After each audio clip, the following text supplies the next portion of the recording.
Yeah, this is what it is. This video goes about the new Porsche Dakar 911. That's right, it's an all-new 911. But this is far different than any 911 we've seen before. It's a jacked-up variant of the 992 Carrera 4 seconds, and it's been designed for rallying instead of racetracks. So what do you get with the 911 Dakar? Let's start off with the design.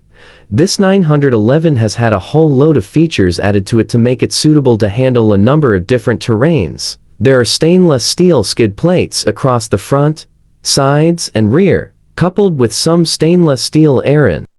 Naturally, there are a number of other modifications too. The ride height has been increased by 50 mm with the option to increase by a further 30 mm available, along with some heavy-duty, specially developed Pirelli Scorpion tires. It also comes with bespoke driving modes, such as off-road mode, rally mode, and rally launch control. The inside looks traditionally Porsche, but with a number of changes. The most notable change: the back seats have been ripped out and replaced by a roll cage. There are also some deep bucket seats, and a whole load of 911 Dakar badging throughout. Interested? Well, you'll need to be quick. Only 2,500 911 Dakars will be built, and they'll cost from £173,000 each. But is it worth it?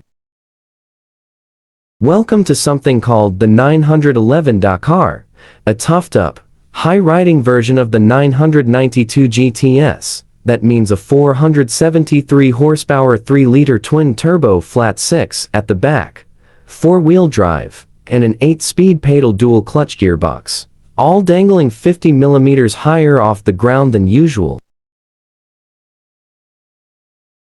Active anti-roll bars are standard to keep the handling in check, as is rear-wheel steering from the 911 GT3.